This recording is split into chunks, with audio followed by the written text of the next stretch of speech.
We want to discuss some details about the function of the kidney. I want to quickly overview the process of filtration pressures, mechanisms for reabsorption for our first one, stuff like that.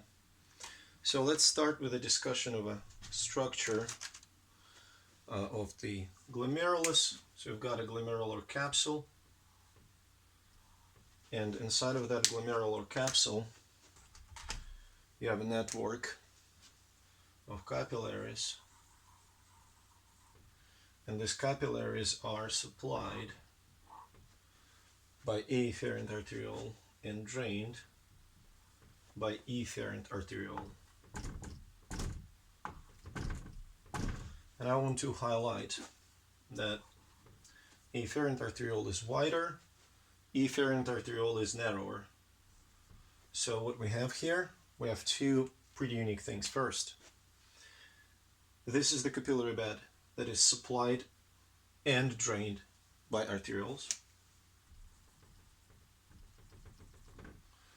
And second, this capillary bed has pretty high blood pressure in it, which facilitates the filtration. And just as a reminder, so filtration here is going to be, so we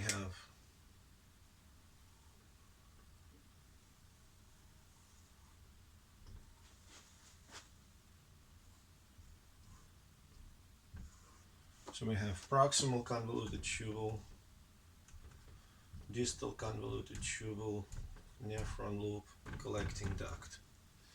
So in process of filtration, filtrate is going from the blood, the chemicals, the water, the ions go from the blood into filtrate.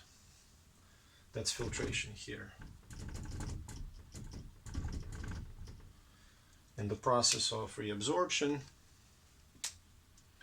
the chemicals go from filtrate back in the blood. So that's reabsorption. I'm going to picture blood vessel here, some kind of a venule here. And lastly, in the process of secretion,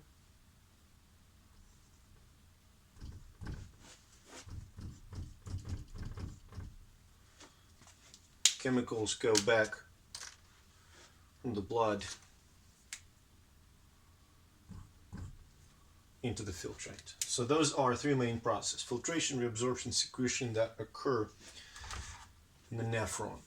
Now, a few things about filtration pressures.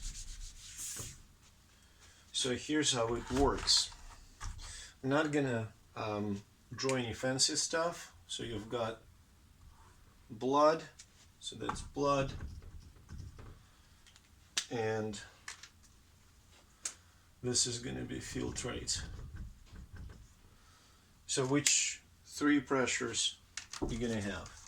You're going to have one that's hydrostatic pressure from the capillaries, from the glomerular capillaries. Basically, it depends on the blood pressure.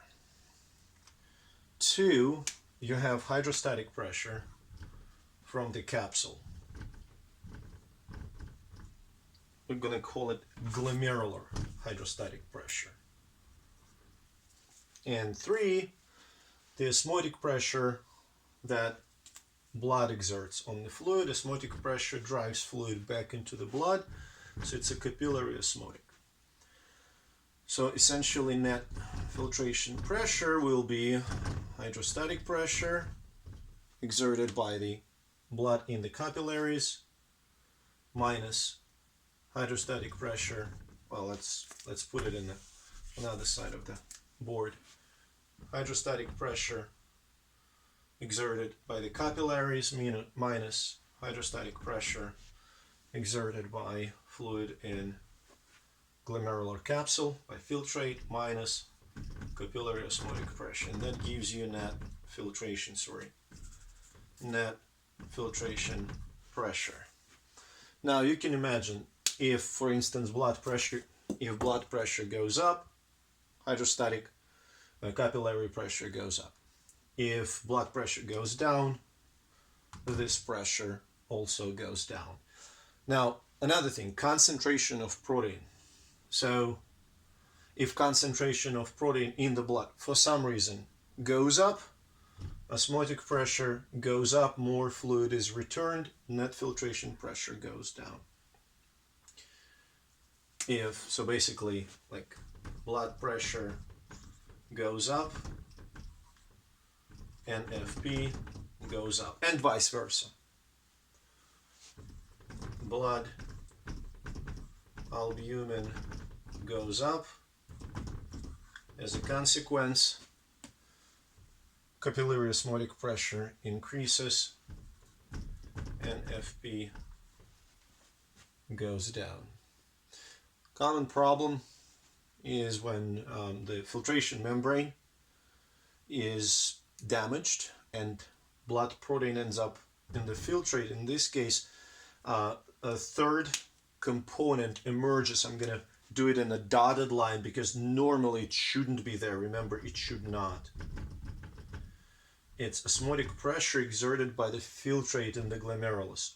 Only if protein starts to appear in the filtrate. It's not normal. In this case, we have to add an extra component to it, right? So this, if protein appears,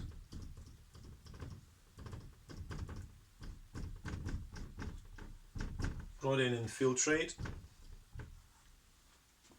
will lead to increased net filtration pressure. Okay.